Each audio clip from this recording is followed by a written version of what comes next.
Hi friends, sambar ಏನಪ್ಪ ಮಾಡೋದು ಅಂತ ಯೋಚನೆ ಮಾಡ್ತಿದ್ದೆ. ಅದಕ್ಕೆ ಬದನೆಕಾಯಿ ಇತ್ತು. ಬದನೆಕಾಯಿ ಮಸಾಲೆ ಅಥವಾ ಬದನೆಕಾಯಿ ಗೊಜ್ಜು ಅಂತ ಕರೀತಾರೆ ನಮ್ಮ ಕಡೆ. ಹೇಗೆ ಮಾಡೋದು ಅಂತ ಹೇಳ್ಕೊಡ್ತಾ ಇದ್ದೀನಿ ಬನ್ನಿ. ಅರ್ಧ ಟೇಬಲ್ ಸ್ಪೂನಷ್ಟು ಎಳ್ಳು, ಅರ್ಧ ಟೇಬಲ್ ಸ್ಪೂನಷ್ಟು ಗಸಗಸೆನ ಫ್ರೈ ಮಾಡ್ಕೊಳ್ತಾ ಇದ್ದೀನಿ. ಚಿಟಪಟ ಅಂತ ಸೌಂಡ್ ಬಂದರೆ ಸಾಕಾಗತ್ತೆ. ನೋಡ್ಬೋದು ನೀವು, ಸೌಂಡ್ ಬರಲಿಕ್ಕೆ ಸ್ಟಾರ್ಟ್ ಆಯಿತು. ಇದನ್ನು ತೆಗೆದು ಒಂದು ಪ್ಲೇಟ್ಗೆ ತಗೊಳ್ತಾ ಇದ್ದೀನಿ. ಇದು ತಣ್ಣಗಾಗಲಿ.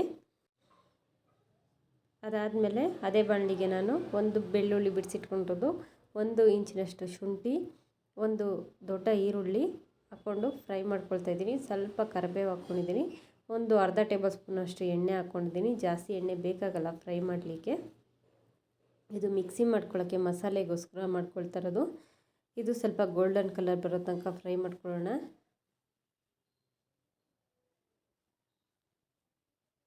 ಇದಕ್ಕೆ ನಾನು 1 ಇಂಚಿನಷ್ಟು ಚಕ್ಕೆ, ಒಂದು 4 ಲವಂಗ ಹಾಕ್ಕೊಂಡಿದ್ದೀನಿ. ಅದಕ್ಕೆ ಒಂದು ಅರ್ಧ ಹಿಡಿಯಷ್ಟು ಪುದೀನ ಕೂಡ ಹಾಕ್ಕೊಂಡು ಫ್ರೈ ಮಾಡ್ಕೊಳ್ತಾ ಇದ್ದೀನಿ. ಪುದೀನ ಹಾಕ್ಕೊಳ್ಳೋದ್ರಿಂದ ಫ್ಲೇವರ್ ಬರುತ್ತೆ. ಪುದೀನ ಬೇಡ ಅಂದರೆ ಸ್ಕಿಪ್ ಮಾಡ್ಕೊಳ್ಬೋದು. 1 ಹಿಡಿಯಷ್ಟು ಕಡಲೆ ಬೀಜ ಹುರಿದು ಸಿಪ್ಪೆ ತಗೊಂಡಿರೋದು ಮಿಕ್ಸಿಗೆ ಹಾಕ್ಕೊಳ್ತಾ ಇದ್ದೀನಿ. ಅದಾದಮೇಲೆ ಗಸಗಸೆ ಮತ್ತು ಎಳ್ಳು ಹುರಿದಿಟ್ಕೊಂಡಿರೋದು ಹಾಕ್ಕೊಳ್ತಾ ಇದ್ದೀನಿ. ಅದಾದಮೇಲೆ 1 ಹಿಡಿಯಷ್ಟು ಕೊಬ್ಬರಿ, ಹಸಿ ಕೊಬ್ಬರಿನ ತುರಿದಿಟ್ಕೊಂಡಿರೋದು ಕೂಡ ಮಿಕ್ಸಿಗೆ ಹಾಕ್ಕೊಂಡಿದ್ದೀನಿ. ಮತ್ತು ಈರುಳ್ಳಿ ಬೆಳ್ಳುಳ್ಳಿ ಎಲ್ಲ ಫ್ರೈ ಮಾಡ್ಕೊಂಡಿದ್ವಲ್ಲ, ಅದನ್ನು ಕೂಡ ನಾವು ಮಿಕ್ಸಿ ಜಾರ್ಗೆ ಹಾಕ್ಕೊಂಡಿದ್ದೀನಿ. ಇದಕ್ಕೆ ನೀವು ಮಸಾಲೆ ಬೇಕಾದರೆ ಹಾಕ್ಕೊಂಡು, ಮಸಾಲೆಗೆ ರುಬ್ಬೋದಕ್ಕೆ ಉಪ್ಪು ಬೇಕಾದರೆ ಒಂದು ಅರ್ಧ ಟೇಬಲ್ ಸ್ಪೂನಷ್ಟು ಹಾಕ್ಕೊಂಡು ರುಬ್ಕೋಬೋದು. ಅದಾದಮೇಲೆ ನಾನು ಹಚ್ಚಿ ಇಟ್ಕೊಂಡಿರೋ, ಅಂದರೆ ಮಧ್ಯೆ ಸೀಳಿ ನಾವು ಎಣ್ಣೆ ಬದನೆಕಾಯಿಗೆ ಎಲ್ಲ ಮಾಡಿಟ್ಕೊಳ್ತೀವಲ್ಲ, ಮಧ್ಯಕ್ಕೆ ಎಲ್ಲನೂ ಹಚ್ಚಿಟ್ಕೊಳ್ತೀವಲ್ಲ, ಆ ಥರ 4 ಭಾಗ ಮಾಡ್ಕೊಂಡಿದ್ದೀನಿ ಒಂದು ಬದನೆಕಾಯಿನ. ಇದು ಎಣ್ಣೆ ಬದನೆಕಾಯಿ ಅಲ್ಲ, ಇದನ್ನು ನಮ್ಮ ಕಡೆ ಎಲ್ಲನೂ ಬದನೆಕಾಯಿ ಮಸಾಲೆ ಅಂತ ಕರಿತೀವಿ.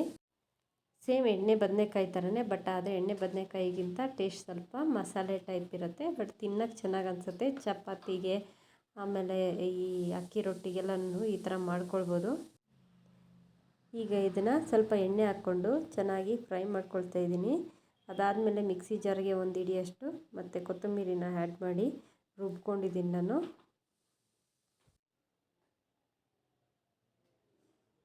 ಈಗ ಇದನ್ನು ಬದನೆಕಾಯಿ ನೋಡ್ಬೋದು ನೀವು, ಚೆನ್ನಾಗಿ ಎಣ್ಣೆಯಲ್ಲಿ ಫ್ರೈ ಆಗಿದೆ. ನಾವು ಹಾಕಿದ್ದ ಎಣ್ಣೆನ ಏನೂ ಇದಾಗೋದಿಲ್ಲ, ಹಾಗೆ ಇರುತ್ತೆ. ಬದನೆಕಾಯಿ ಜಾಸ್ತಿ ಎಣ್ಣೆ ಏನು ಇಟ್ಕೊಳ್ಳೋದಿಲ್ಲ. ಈಗ ನೋಡಿದ್ರಲ್ಲ, ಇನ್ನೂ 1-2 ಟೇಬಲ್ ಸ್ಪೂನಷ್ಟು ಎಣ್ಣೆ ಇದೆ. ಅದ್ರ ಜೊತೆಗೆ ನಾನು ಇನ್ನೊಂದು 2 ಟೇಬಲ್ ಸ್ಪೂನ್ ಎಣ್ಣೆ ಹಾಕಿ ಇದನ್ನು ಒಗ್ಗರಣೆ ಮಾಡ್ಕೊಳ್ತಾ ಇದ್ದೀನಿ. ಅದೇ ಮಿಕ್ಸಿ ಜಾರ್ಗೆ ನಾನು 2 ಟೇಬಲ್ ಸ್ಪೂನಷ್ಟು ಧನಿಯಾ ಪೌಡ್ರು, 1 ಟೇಬಲ್ ಸ್ಪೂನಷ್ಟು ಅಚ್ಕಾರದ ಪುಡಿ ಕೂಡ ಹಾಕ್ಕೊಂಡು ರುಬ್ಕೊಂಡಿದ್ದೀನಿ. ಅದೊಂದು ಸ್ಕಿಪ್ ಆಗಿಬಿಟ್ಟಿದೆ, ಮಸಾಲೆ ಪೌಡ್ರ್ ಹಾಕೋದು ಅಷ್ಟೇ. ಗರಂ ಮಸಾಲೆ ಒಂದು 1/4 ಟೀ ಸ್ಪೂನಷ್ಟು ಹಾಕ್ಕೊಳ್ಬೋದು, ಆಪ್ಷನಲ್ಲು. ನಾನು ಚಕ್ಕೆ ಲವಂಗ ಹಾಕ್ಕೊಂಡಿದ್ದೀನಲ್ಲ, ಅದೇ ಸಾಕಾಯಿತು ನನಗೆ. ಈಗ ಒಗ್ಗರಣೆಗೆ 1 ಟೇಬಲ್ ಸ್ಪೂನಷ್ಟು ಸಾಸಿವೆನ ಹಾಕ್ಕೊಂಡು ಚಿಟಪಟ ಅಂತ ಅಂದಮೇಲೆ 1 ಈರುಳ್ಳಿ, ದೊಡ್ಡ ಈರುಳ್ಳಿ ಕಟ್ ಮಾಡಿ ಹಾಕ್ಕೊಂಡಿದ್ದೀನಿ ಸಣ್ಣದಾಗಿ. ಈಗ ಅದನ್ನು ಕೂಡ ಫ್ರೈ ಮಾಡಿಕೊಂಡು ಚೂರು ಉಪ್ಪು ಹಾಕ್ಕೊಂಡು ಚೂರು ಅರಿಶಿನನೂ ಆ್ಯಡ್ ಮಾಡಿಕೊಂಡು ಫ್ರೈ ಮಾಡ್ಕೊಳ್ತಾ ಇದ್ದೀನಿ. ಹಸಿ ವಾಸನೆ ಅನ್ನೋದು ಹೋಗ್ಬಿಡುತ್ತೆ. ಈಗ ಚೆನ್ನಾಗಿದು ಗೋಲ್ಡನ್ ಕಲರ್ ಬರ್ತಾ ಇದೆಯಲ್ಲ, ಮಸಾಲೆ ರುಬ್ಬಿಟ್ಕೊಂಡಿರೋಂಥ ಮಸಾಲೆನೂ ಕೂಡ ಇದಕ್ಕೆ ನಾನು ಒಗ್ಗರಣೆಗೆ ಹಾಕ್ಕೊಂಡು ಸ್ವಲ್ಪ ಫ್ರೈ ಮಾಡ್ಕೊಳ್ತಾ ಇದ್ದೀನಿ. ಎಣ್ಣೆ ಬದನೆಕಾಯಿಗಾದರೆ ಇನ್ನೊಂದು ಸ್ವಲ್ಪ ಮಸಾಲೆ ಚೆನ್ನಾಗಿ ಹಾಕ್ಕೊಂಡ್ರೆ ಚೆನ್ನಾಗಿರುತ್ತೆ, ಮತ್ತು ಎಣ್ಣೆ ಸ್ವಲ್ಪ ಜಾಸ್ತಿ ಬೇಕು. ಇದಕ್ಕಾದರೆ ಎಣ್ಣೆ ಏನು ಬೇಕಾಗಲ್ಲ, ಬಟ್ ಟೇಸ್ಟ್ ಅದಕ್ಕೆ ಸೇಮ್ ಎಣ್ಣೆ ಬದನೆಕಾಯಿ ಯಾವ ಥರ ಟೇಸ್ಟ್ ಬರುತ್ತೋ ಸೇಮ್ ಅದೇ ಥರ ಬರುತ್ತೆ, ಇನ್ನೂ ಚೆನ್ನಾಗೇ ಇರುತ್ತೆ. ಒಂದು ಸತಿ ಈ ಥರ ಟ್ರೈ ಮಾಡಿದೆ. ಎಣ್ಣೆ ಬದನೆಕಾಯಿ ಜೊತೆಗೆ ಈ ಥರನೂ ಒಂದೊಂದು ಸತಿ ಈ ಥರ ಮಾಡ್ಕೊಳ್ಳೋದ್ರಿಂದ ಟೇಸ್ಟ್ ಒಂದು ಸ್ವಲ್ಪ ಚೇಂಜಸ್ ಅನಿಸುತ್ತೆ. ಈಗ ಅದು ಹಸಿ ವಾಸನೆ ಎಲ್ಲ ಹೋಗಿದ್ಮೇಲೆ, ಮಸಾಲೆ ಎಲ್ಲ ಒಗ್ಗರಣೆಯಲ್ಲಿ ಫ್ರೈ ಮಾಡ್ಕೊಂಡಾದಮೇಲೆ ಈಗ ಸ್ವಲ್ಪ ನೀರು ಹಾಕ್ಕೊಂಡು ಚೆನ್ನಾಗಿ ಇದನ್ನು ಸ್ವಲ್ಪ ಕುದಿಸ್ಕೊಳ್ಳೋಣ. ಈಗ ನೀವು ಮಸಾಲೆಗೆ ಬೇಕಿದ್ರೆ ಉಪ್ಪು ಹಾಕ್ಕೊಂಡು ಕುದಿಸ್ಕೊಳ್ಳಿ, ಇಲ್ಲಾಂದರೆ ಸ್ವಲ್ಪ ನಾವು ಈರುಳ್ಳಿಗೆ ಫ್ರೈ ಮಾಡೋಕ್ಕೆ ಹಾಕಿದ್ವಲ್ಲ, ಅದಾದಮೇಲೆ ನೋಡಿಕೊಂಡು ಹಾಕ್ಕೊಳ್ಬೋದು. ಈಗ ಕುದಿ ಬರೋಕ್ಕೆ ಸ್ಟಾರ್ಟ್ ಆಗ್ತಾಯಿದೆ. ಬದನೆಕಾಯಿನ ಒಂದೊಂದಾಗಿ ಇದಕ್ಕೆ ಮಸಾಲೆಗೆ ಬಿಟ್ಕೊಳ್ಬೋದು. ಈಗ ಚೆನ್ನಾಗಿ ಅನಿಸುತ್ತೆ. ಬೇಕಿದ್ದರೆ ಚೂರು ನೀರು ಹಾಕ್ಕೊಳ್ಬೋದು. ನಾನು ಇವಾಗ ಚಪಾತಿಗೆ ಮಾಡ್ತಾ ಇರೋದಕ್ಕೋಸ್ಕರ ನೀರು ಜಾಸ್ತಿ ಹಾಕಿಲ್ಲ.